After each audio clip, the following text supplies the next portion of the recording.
We're receiving reports that several people have been injured in southern Israel, in the city of Ashkelon, following rocket attacks. Video shows damage to parts of residential buildings. Israeli emergency services are responding to the scene. Imran Khan has more from Tel Aviv.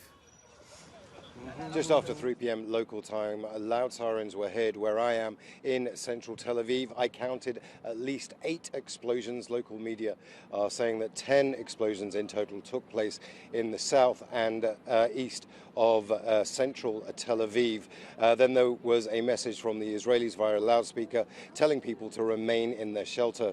Also, we've seen a rocket being fired from Gaza into Ashkelon, where 2 people were lightly injured. Now, where I am is actually nicknamed Hostage Square. It's worth showing you around. This is effectively the headquarters of the Bring Them Back campaign. Now, they're meeting with the Israeli War Cabinet. That's a meeting they've been asking for almost since the war began 60 days ago. What they want from this meeting is to find out exactly what the Israeli War Cabinet is doing to bring the remaining captives back home.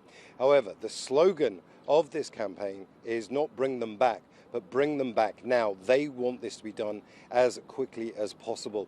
And given the intense pressure that the Israeli War Cabinet is under to fight this war from the more far-right elements of the Likud party, which is the party of both the defense minister and the Prime Minister, and the pressure that they're under from the Americans to allow humanitarian aid in, getting the captives out is, although a priority, not possibly a priority right this minute. And that's what these captives' families want. They want these captives to be released as quickly as possible.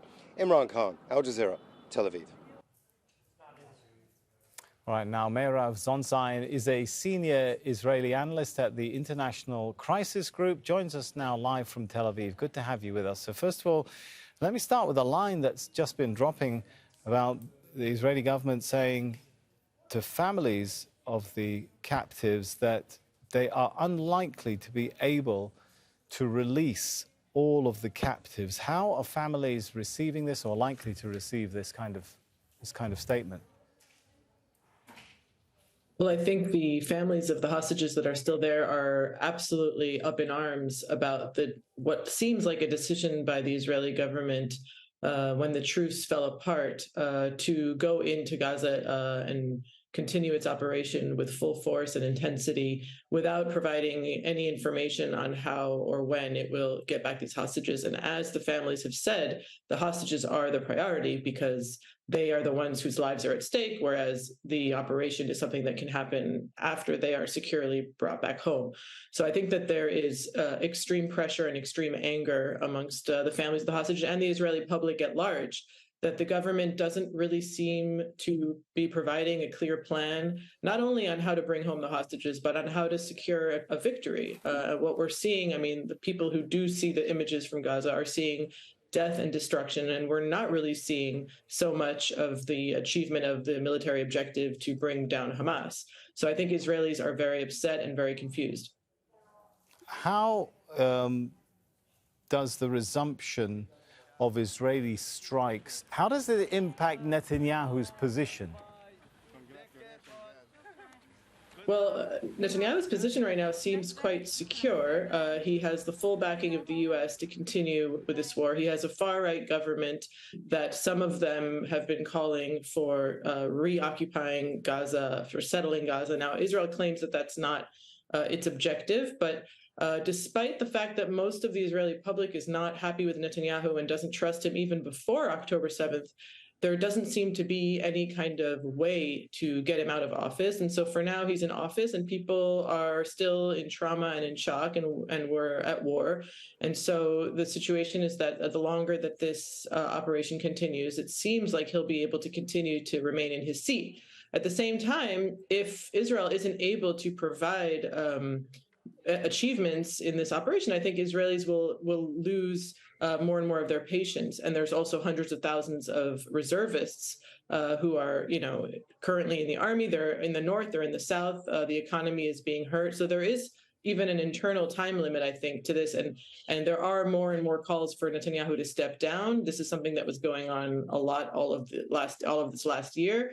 I think that will gain momentum, but for the time being, Netanyahu's position is quite strong, and there is consensus in Israel that it's the right objective, that we need to topple Hamas. So in that sense, he's in a pretty secure place. We know that Israel withdrew its negotiating teams from Qatar. Do you think negotiations are going to have to resume at some point, or how do you read the mindset right now amongst Israeli decision makers? Do they just plan to go ahead and continue this bombing campaign endlessly? Well, I think the reason for bringing back the negotiating team, and whether or not some form of negotiation is still going on, it's hard to tell. It's hard to know exactly what's happening. I assume that the actors, Qatar, Egypt, the U.S., and to an extent Israel as well, and Hamas, they're interested in negotiating further releases. But Israel is very, very adamant about a ground operation to get to Hamas senior officials. I think they are very clearly interested in trying to take out Sinwar, and they are determined to do that. And they don't think that anything less than toppling Hamas, both militarily and as far as its governing capabilities, will bring them security. That's their line. Now, I don't necessarily think that that's an effective approach, but that's the approach that they've chosen. So it seems like they will continue to do this until the U.S. Steps up its pressure, which does not currently seem likely, to make them stop, or in general, the humanitarian disaster which we're seeing unfold in Gaza starts to create more and more pressure. But so far, that doesn't seem to be the case. And if Israel is able to both allow and ramp up humanitarian aid into the Strip, it seems like that will be enough for the U.S. to stand down. On that point, we've heard from people like 35 UN experts on October the 16th referred to a genocide in the making as to what Israel's military operation was doing. How much awareness of the carnage is there amongst Israeli public opinion? How much focus is on that? There really isn't that much focus on that, because Israelis are completely focused inwards. They're focused, everybody has somebody that was either taken captive or a victim of the October 7th attack. And as it is, as I'm sure your audience knows, the Palestinian issue was sidelined and has been sidelined for decades, really, in Israeli society.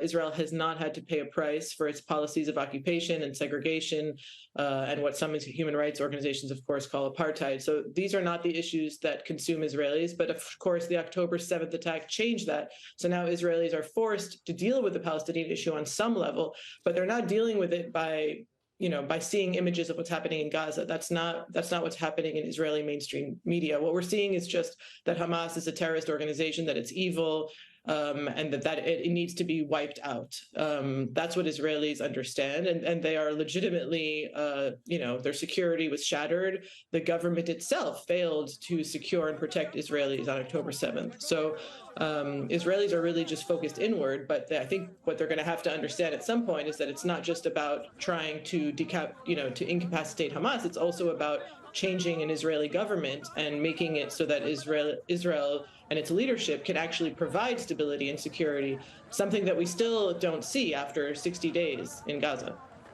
All right, thanks so much, Mairav Zonszein.